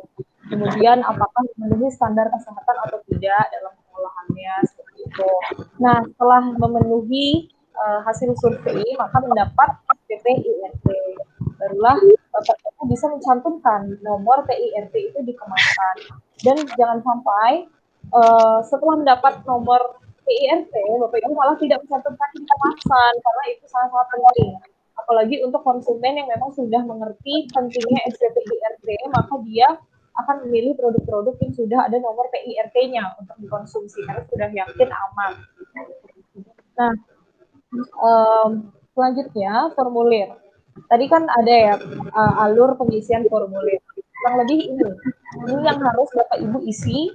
Jadi ada nama jenis pangan. Nama jenis pangan itu misalkan tadi wedang secang, wedang ungu, kemudian keripik singkong, atau kacang bawang misalkan, atau apalah produk yang lainnya. Kemudian nama dagang. Nah, nama dagang ini apa? Nama dagang ini lebih sering kita kenal dengan istilah merek. Jadi misalkan nih ibu-ibu PKH kan punya nama dagang tuh misalkan Lantip Makarti, atau misalkan ada kelompok usaha apa Al Barokah misalkan kayak gitu, itu nama dagangnya bisa. Nanti kalau misalkan punya ide lagi dibuatkan logo gitu, tapi di formulir tidak perlu diisi logo ya, nanti susah disuruh menggambar. Ya, tapi nama dagang ini tidak wajib. Jadi jika sudah ada merek.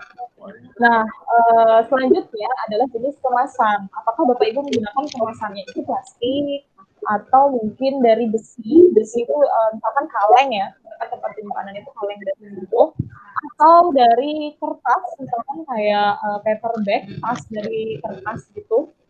Nah, itu harus diisi jenis kemasannya. Nah, kemudian berat bersih atau isi bersih. Kalau misalkan dia bendanya padat, berarti kan satuannya biasanya gram ya, atau 1 kilogram. Kalau misalkan dia cair, misalkan atau ya bentuknya satuannya liter gitu, maka dia biasanya menggunakan mililiter, liter, kayak gitu. Nah, untuk bahan baku dan bahan lain yang digunakan, itu harus dicantumkan dengan sangat-sangat rinci. Kurang lebih seperti komposisi tadi, jadi tidak boleh ada yang luput gitu. Benar-benar apa yang digunakan, sedikit apapun kandungannya itu harus ditulis, karena nanti saat uji sampel di laboratorium itu pasti terlihat gitu, apa aja kandungannya. Nah, untuk tahapan produksi, Bapak Ibu bisa jelaskan bagaimana cara membuat produk itu. Jadi mulai dari pengolahan, yang misalkan mau bikin keripik singkong dikupas dulu, atau singkongnya dicuci dulu mungkin sebelum dikupas, terus habis dikupas dicuci lagi mungkin. Nah, seperti itu ya kurang lebih. Selanjutnya nama, alamat, kode pos, dan nomor telepon IRTP. Jadi ini lebih ke apa ya istilahnya, korespondensi gitu. Jadi nanti kalau misalkan mau melakukan survei, petugas harus datang kemana. Kalau mau mengirim surat undangan, dikirimnya kode posnya nomor berapa. Jadi ini harus ditentukan satu tempat yang menjadi istilahnya base camp, ya, menjadi pusat produksi. alamatnya di mana, kode posnya, dan nomor telepon penanggung jawabnya siapa. Kemudian nama pemilik dan nama penanggung jawab. Nah, ini tadi, kalau pemilik dan penanggung jawab satu orang, maka cukup diisi satu nama saja. Tapi kalau misalkan pemilik dan penanggung jawabnya dua orang, boleh diisi berbeda nama. Karena kadang kan ada pemilik yang memberikan modal gitu, tapi dia tidak mau bertanggung jawab atas proses produksi. Dia maunya taunya ya udah nanti saya terima keuntungan misalkan berapa, atau sistem kerjasamanya seperti apa, bebas lah. Tapi pemilik bukan berarti harus menanggung jawab, itu tidak apa-apa, berbeda. Nah, kemudian informasi tentang masa simpan atau kadaluarsa. Nah, ini penting karena agar konsumen itu tahu, misalkan konsumen nih beli, ini udah senang banget nih sama wayang kencang, misalkan karena bikin hangat, apalagi di musim-musim dingin kayak gini, dan dikirim keluar kota, misalkan kayak saya nih beli dikirim ke Lombok, kan nggak mungkin belinya cuma sebungkus gitu kan, malah rugi di ongkos kirim gitu kan. Jadi belinya langsung banyak. Nah, penting ada tanggal kadaluarsanya biar konsumen tuh ingat gitu. Jadi kayak dia beli banyak, terus aduh ini masih boleh diminum nggak ya, kayak gitu. Jadi konsumen akan lebih merasa nyaman jika ada tanggal kadaluarsa di suatu produk. Dan yang terakhir tentang kode produksi. Ini mengenai kode produksi. Itu sebenarnya diarahkan ke masing-masing kelompok usaha. Jadi mau memberikan kode terhadap produksinya itu seperti apa, terserah. Nah, misalkan nanti kode produksinya mau pakai tanggal pembuatan kayak gitu, terus jumlah pembuatan di hari itu, nah kayak gitu. Jadi nanti kalau bagaimana cara pembuatan kode produksi itu bebas ke masing-masing pengusaha. Yang penting untuk SPP IRT ini yang tidak boleh asal nulis kodenya. Jadi di kemasan nanti SPP nomor PIRT biasanya itu harus sesuai dengan apa yang dikeluarkan dari Dinas Kesehatan. Karena konsumen bisa akses itu secara online, Bapak Ibu. Misalkan Bapak Ibu tulis nih di kemasan nomor PIRT-nya 12345. Terus kita ketik di webnya Dinas Kesehatan. Ada nggak ya nomor PIRT 12345? Kalau nggak ada, itu artinya palsu, dan itu bisa menjadi kasus yang sangat berbahaya ya. Jadi pemalsuan nomor PIRT, dan juga konsumen tidak akan percaya lagi. Jadi pastikan saat membuat kemasan dan mencantumkan nomor PIRT itu tidak salah. Nah, untuk mendukung formulir yang sudah diisi tadi, maka harus melampirkan fotokopi KTP pemilik, pas foto, surat keterangan domisili usaha, tadi itu bisa diminta di lurah atau kepala desa ya, yang menerangkan bahwa memang benar ada usaha, kelompok usaha ini di wilayahnya gitu. Kemudian rancangan label yang telah disetujui tadi, misalkan contoh kemasan itu, dan sertifikat pelatihan. Kurang lebih itu materi mengenai PIRT. Bapak Ibu, mungkin ada pertanyaan atau tanggapan? Yang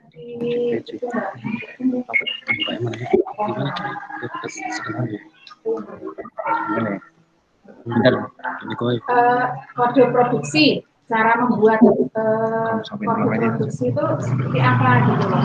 Kan kita belum tahu yang namanya kode produksi itu bikinnya itu dari apa, nomor apa gitu kan, nggak ngerti. Oh iya Bu, kode produksi deh, gimana cara bikinnya? Halo? Oh iya, kalau untuk kode produksi tadi seperti yang sudah saya bilang, itu dia dibebaskan kepada masing-masing usaha. Tapi kalau misalkan Bapak Ibu mau melihat gimana contoh kode-kode produksi di pengusaha-pengusaha lain, itu nanti akan kita cantumkan di buku yang tadi bersamaan dengan membuat laporan keuangan itu, Bu. Jadi nanti kami akan buatkan buku saku, di situ kami berikan contoh, misalkan kode produksi ini 12 digit gitu, nah, terdiri dari apa-apa saja seperti itu. Nah, nanti bisa dilihat di situ lebih rinci tentang pembuatan kode produksi. Kita buatkan contoh-contohnya ya, misalkan perusahaan ini bagaimana, perusahaan yang ini bagaimana. Tapi biasanya seperti yang saya bilang tadi, orang-orang menulis kode produksi itu tanggal dibuatnya produk. Jadi agar dia mudah membuat tanggal kadaluarsa, maka kode produksinya itu tanggal dibuatnya suatu produk itu, gitu. Kalau seperti itu sih gambaran awalnya mengenai kode produksi.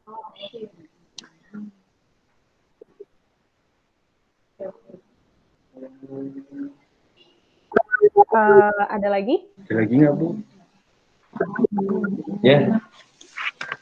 Bentar, Bu. Lagi ini, Bu.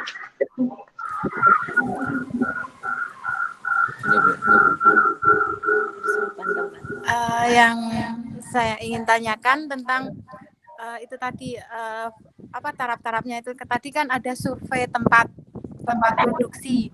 Nah, di situ yang dipaparkan tadi kan hanya sesuai dengan tata ruang dan sebagainya. Saya berharap ada gambaran apa sih yang apa aja yang perlu dipersiapkan ketika akan sudah terjadwalkan survei lokasi itu apa saja yang perlu dipersiapkan. Terima kasih.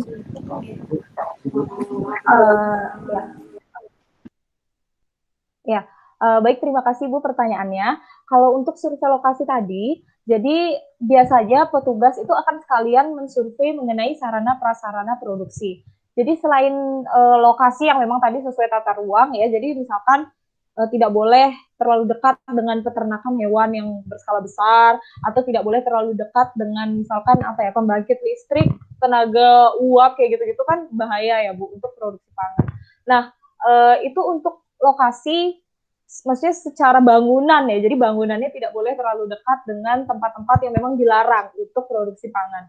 Nah, untuk apa yang ada di dalam bangunan itu, apa yang ada di dalam lokasi itu yang dimaksud dengan survei sarana dan prasarana. Jadi biasanya dia akan periksa alat-alat yang digunakan. Alat-alat yang digunakan itu maksudnya layak pakai atau tidak, apakah di sana misalkan ada sumber air untuk mencuci bahan pangan sebelum diolah, kemudian apakah di sana ada alat sterilisasinya lengkap, misalkan kalau misalnya dalam masa COVID seperti ini ya, itu pangan tuh sangat-sangat menjadi sorotan gitu untuk produksinya, itu misalkan pekerjanya menggunakan sarung tangan, kemudian menggunakan masker, terus alat-alat yang digunakan itu istilahnya sudah disterilkan lah, istilah harus dalam keadaan bersih, terus pengolahannya itu kan kadang kita dengar ya kalau misalkan di TV-TV itu ada yang cara mengolahnya itu bikin apa ya waktu itu pokoknya kayak diinjek-injek gitu loh Bu. Nah itu tuh jangan sampai terlihat gitu saat survei lokasi. Jadi benar-benar kayak dari pengolahan dari awal sampai akhir itu murni dengan prosedur yang sangat rapi, bersih, kemudian aman untuk konsumen. Itu yang akan diperiksa biasanya apa yang ada di dalam gedung lokasi itu gitu.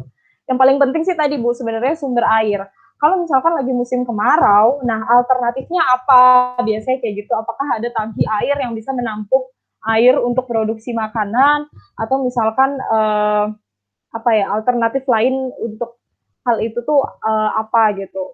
Biasanya tuh akan diperhatikan hal-hal yang detail dengan alternatifnya. Kalau misalkan lagi kayak gini terus nggak ada, terus ibu-ibu akan melakukan apa? Nah biasanya kayak gitu. Jadi akan diujilah kecekatan dalam memilih alternatif produksi. Kayak gitu Bu, kurang lebih.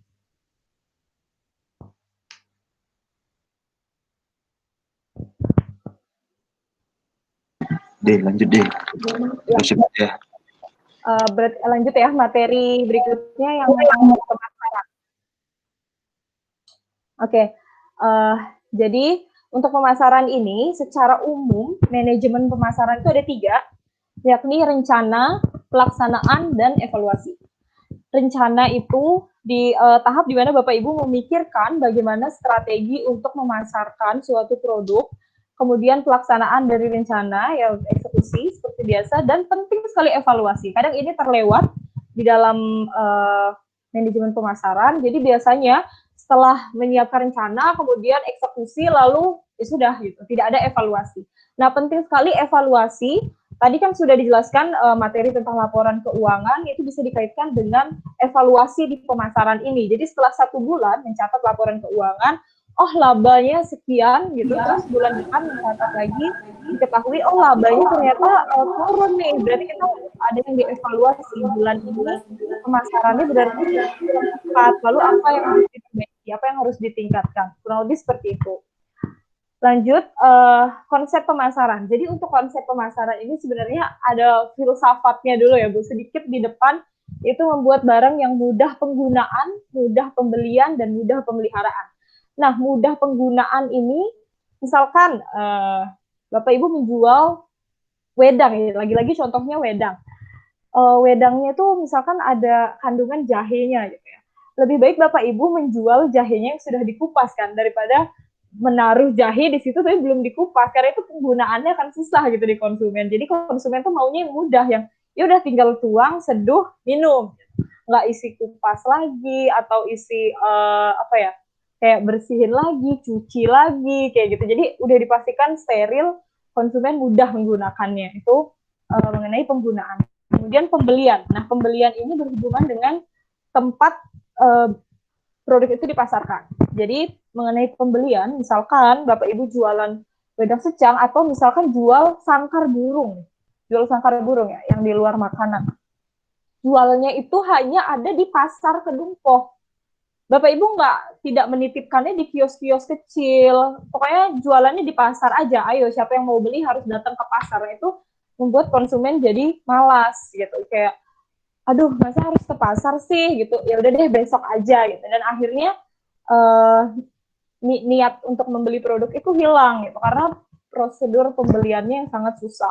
Nah, alangkah baiknya jika Bapak Ibu bisa menitipkan produk-produk Bapak Ibu di toko-toko di sekitar tempat tinggal warga. Kemudian kalau untuk sangkar burung tadi misalkan dititipkan di apa ya, toko yang menjual hewan-hewan kayak misalkan kan burung-burung tuh biasanya ada yang kolektornya gitu ya, kolektor burung, terus nanti dijual, atau misalkan ada lomba kicauan burung itu, nah di sana dipasarkan. Jadi orang akan mudah gitu untuk melakukan pembelian, tidak harus pergi ke suatu tempat yang jauh mungkin dari tempat tinggal mereka. Dan kunci yang paling cocok di masa saat ini adalah jualan online. Jadi untuk jualan online, orang bisa akses kapanpun, dimanapun, dia bisa pesen, tidak perlu langsung bertemu dengan Bapak Ibu, barangnya dikirimkan ke alamat pembeli, dan ya pembeli sudah bisa menerima barangnya dengan sangat mudah dengan cara online itu tadi. Nah, selanjutnya barang yang mudah pemeliharaannya. Kalau barang yang mudah pemeliharaannya itu, misalkan nih berarti contohnya tentunya bukan produk pangan ya. Kalau produk pangan kan dimakan ya udah selesai. Tapi pemeliharaan misalkan mebel atau tadi sangkar burung itu pemeliharaannya ya misalkan nanti saat menjual itu dikasihlah kertas kecil gitu. Jadi pemeliharaannya caranya dilap dengan lap basah kah, atau disemprot dengan air kah seminggu sekali atau sebulan sekali gitu. Jadi pemeliharaannya yang gampang. Jangan sampai pemeliharaannya yang kayak, oh harus dipernis nih seminggu sekali biar cantik. Nah, kayak gitu kan menyulitkan pembeli. Pasti pembeli akan memilih untuk cuman pakai lap basah daripada harus pernis gitu kan. Jadi diusahakan agar barang yang dijual itu mudah penggunaan, pembelian, dan pemeliharaan. Selanjutnya mengenai konsepnya, itu orientasinya harus kepada konsumen. Jadi apa yang konsumen sukai, itulah yang harus Bapak Ibu penuhi. Jadi jangan melihat dari pihak produsen saja, misalkan kayak, ini kan barang-barang yang ada di Kedungpoh tuh kualitasnya tuh kayak gini, ya udah, terus berarti konsumen harus terima. Nah, nggak bisa kayak gitu. Kalau misalkan kita mau memasarkan suatu produk di pasar yang lebih luas. Jadi kita harus melihat konsumen tuh maunya apa, sukanya kayak apa, mayoritas membeli produk yang seperti apa, maka Bapak Ibu harus bisa istilahnya apa ya, improvisasi, mencari cara untuk bisa memenuhi kepuasan konsumen. Misalkan, bahan dasar yang ada di Kedungpoh itu kualitasnya B, tapi konsumen mintanya kualitasnya A. Nah, Bapak Ibu bisa menjual suatu keunikan dari bahan dasar B ini yang tidak dimiliki oleh produk-produk dari desa-desa lain, dari kota-kota lain, seperti itu. Jadi kualitasnya seimbang gitu.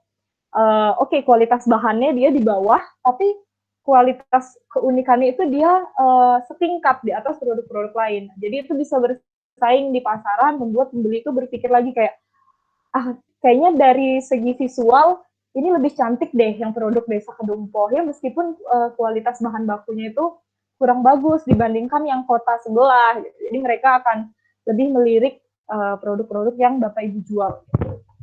Nah, untuk volume penjualan yang menguntungkan, ini penting sekali Bapak Ibu memikirkan apakah sebaiknya produksinya dalam seminggu sekali, produksinya cuma seminggu sekali, misalkan hari Senin, kemudian di hari Selasa, Rabu, Kamis, Jumat, Sabtu, Minggu, Bapak Ibu jualan. Mencar, ada yang ke Jogja, ada yang ke Solo, ada yang jualan online, ada yang jualannya ke sekitar desa Kabupaten Gunung Kidul, kayak gitu misalkan. Atau Bapak Ibu produksinya setiap hari, tapi sedikit-sedikit. Jadi kayak misalkan hari ini produksinya 10, besoknya lagi 10, atau yang tadi di hari Senin tapi langsung produksinya 100 gitu misalkan. Nah, itu harus dilihat apa barang yang Bapak Ibu produksi. Kalau misalkan itu makanan, berarti nggak cocok dong kalau dia diproduksinya seminggu sekali langsung dalam jumlah besar.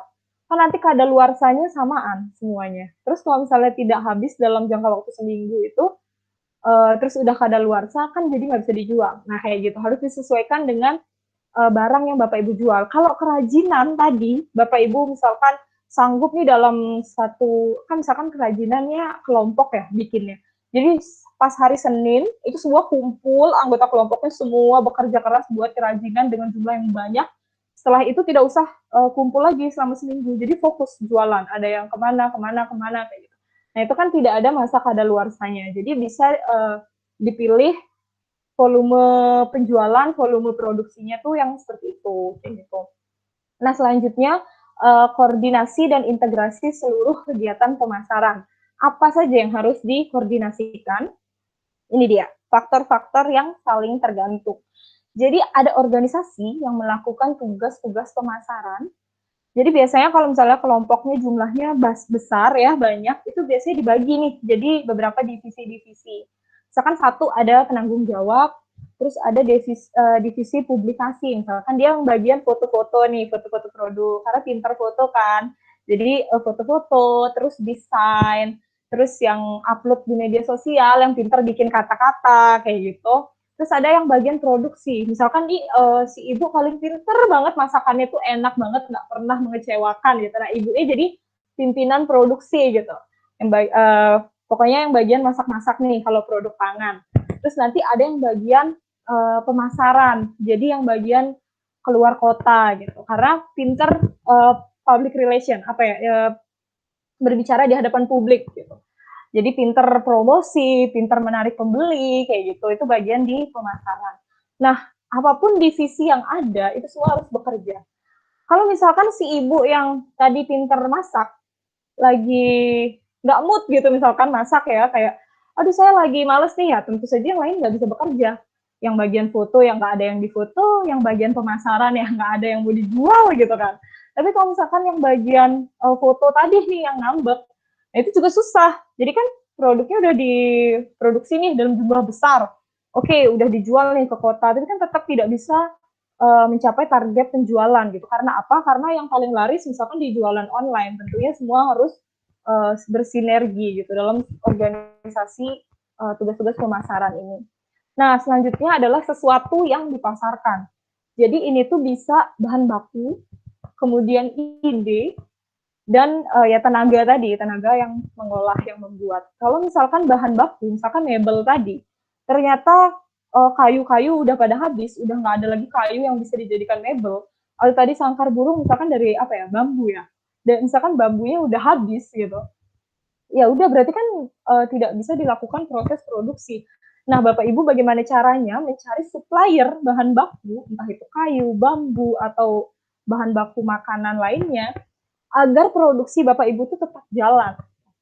Jadi supplier A, misalkan Bapak Ibu nih biasanya mensuplai kayu dari dari Pak A gitu ya. Nah, si Pak A ini ternyata udah kehabisan kayu nih. Bapak Ibu harus mencari supplier lain untuk bisa mendukung produksi itu. Jangan sampai bergantung pada satu supplier, lalu suppliernya tidak punya bahan baku itu lagi, dan Bapak Ibu produksinya juga jadi macet. Nah, itu perlu diantisipasi.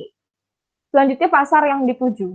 Kalau tadi yang saya bilang targetnya hanya misalkan jualannya hanya di pasar Kedungpoh, terus tiba-tiba pasar Kedungpohnya ditutup, entah karena renovasi atau hal lain, Bapak Ibu berarti kan sudah tidak punya tempat berjualan lagi. Nah, itu harus penting sekali alternatif pasar yang dituju itu banyak. Tidak hanya satu tempat, tapi bisa meluas gitu kemana-mana. Kalau misalnya tadi nih,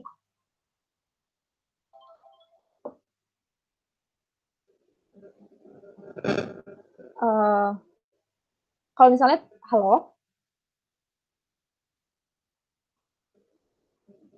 Ya, halo, halo. Ya, masih kedengeran kan? Masih. Oh ya, sorry. Ini tadi Helmi nelpon. Saya pikir suara saya sudah hilang sampai di telepon. Oke, lanjut mengenai pasar yang dituju. Nah, pasar yang dituju ini tadi, kalau misalkan, tadi kan contohnya pasar Kedung Poh ya, yang ditutup.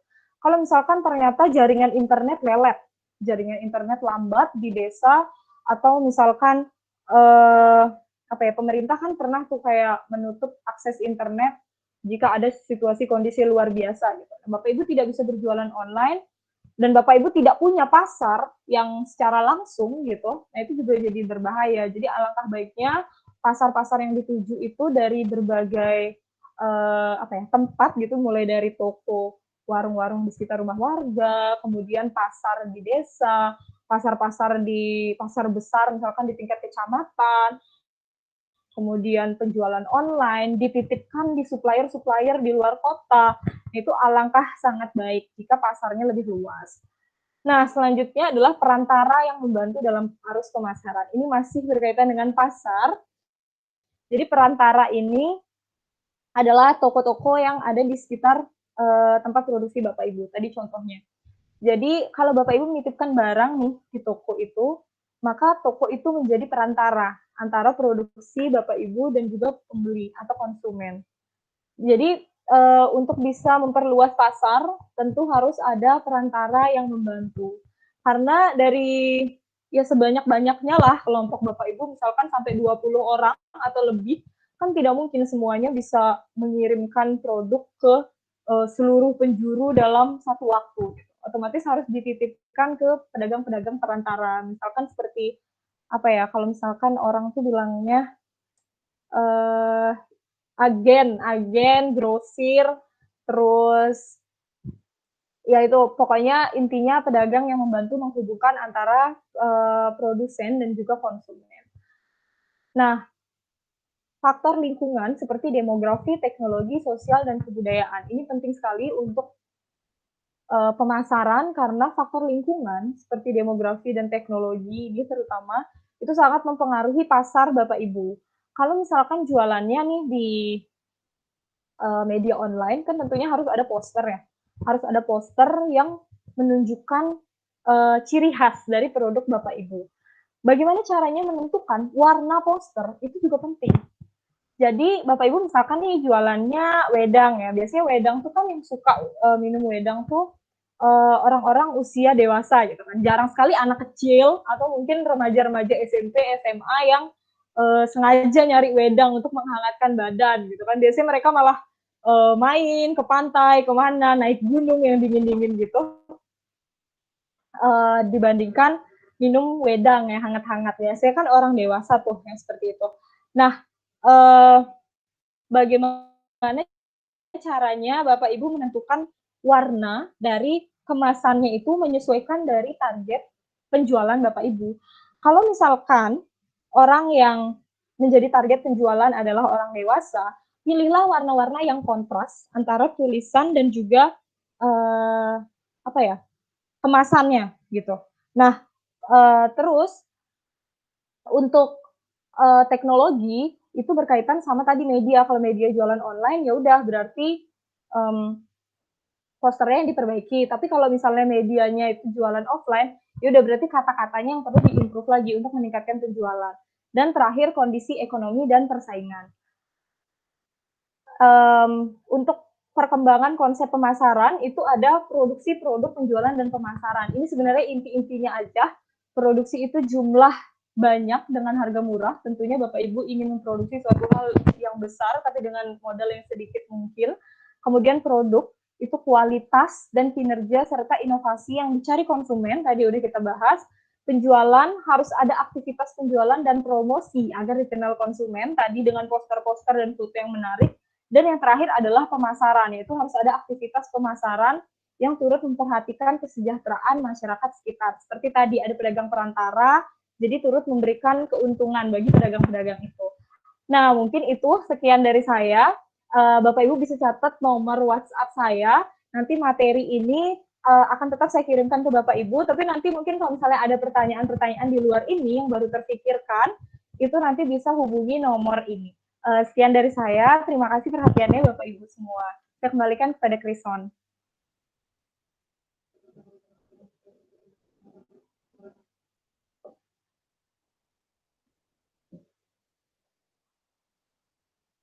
Didiskusikan. Kalau sementara belum ada pertanyaan, nanti bisa kita secara lebih lanjut lewat WA Group ya Ibu. Dan ini untuk mengakhiri sore hari ini, pertemuan kita ada sedikit pemaparan materi terkait foto produk. Nanti disampaikan oleh Mas Aan. Nah, ini mungkin akan singkat saja, nah, karena sudah sore juga. Ya, selamat sore Ibu.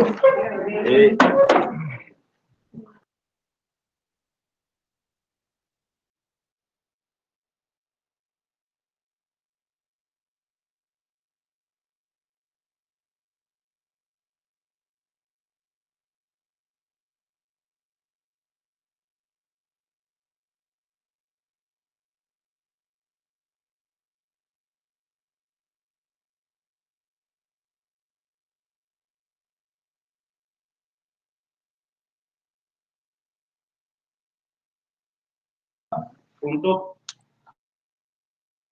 nanti ya Bu. Nah, jadi ini bisa ibu-ibu beli itu di Shopee itu udah banyak sebenarnya di Shopee ya Bu.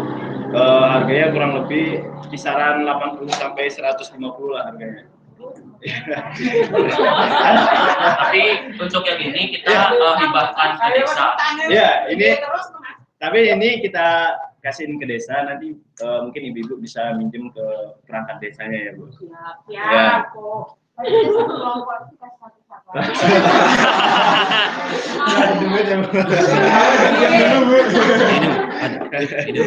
ya. Nah, jadi langsung kita coba aja ya Bu. Mungkin untuk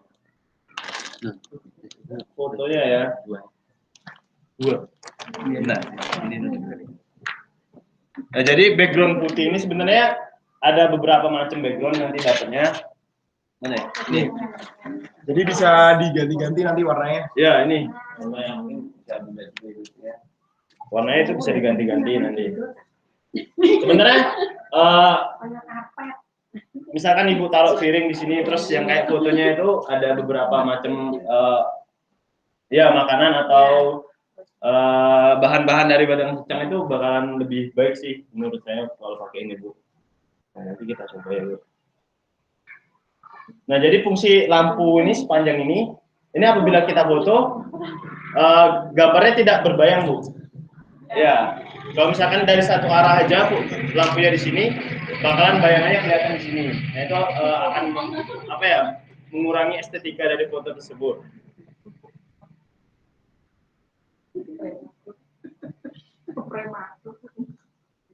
Nah, nah mungkin ibu bisa nyoba ini langsung nih. Soalnya kalau pakai ini mau foto siang, pagi, malam ataupun subuh juga bisa Bu. Soalnya kan udah ada lampunya. Kalau misalkan foto di outdoor kan kita memanfaatkan cahaya matahari kan Bu. Nah kalau pakai cahaya matahari itu lebih baik di pagi atau sore hari. Jangan pada siang hari katanya.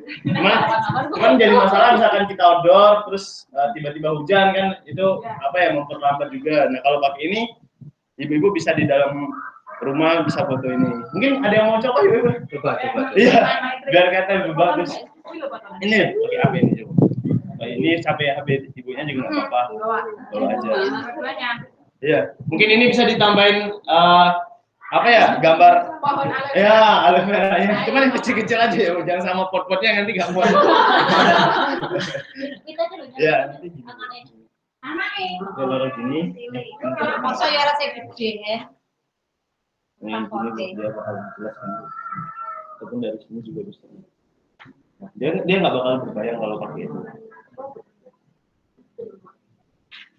itu juga hasilnya bakal lebih jelas. Soalnya kalau background putih itu memang membuat fokusnya ke makanan itu lebih jelas gitu loh, Bu. Bakal menarik yang lain. Nah, mungkin apa lagi ya kira-kira? Nah, nanti mungkin wedang secangnya kan. Wedang secangnya ibu-ibu ditaruh piring, terus bahan-bahan atau rempah-rempahnya itu ditaruh di dalam piringnya itu nanti itu bisa juga. Itu sih, Bu. Mudah-mudahan. Nah, itu bisa.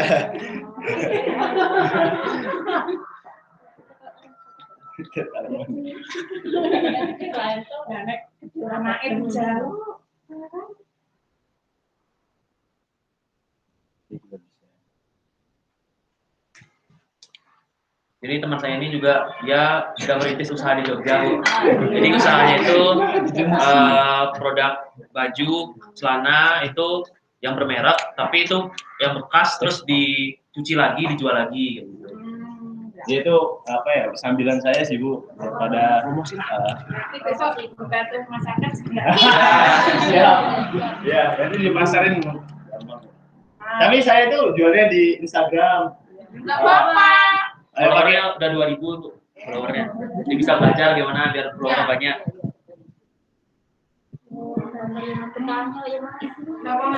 Nanya Pak ya, Mas?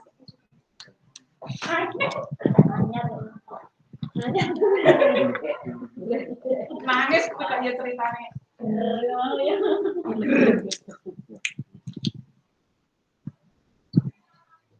Nih, contohnya, Bu. Dia lebih jelas dan apa ya, lebih fokus kan, Bu.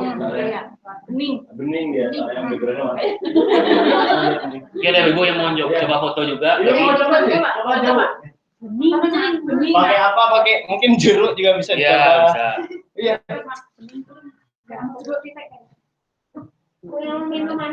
Mungkin ada, ini kan ada selasnya kan, Bu. Nah, mungkin selasnya ditabur-taburin dikit itu dalam itu bisa. Kalau bisa ditambah.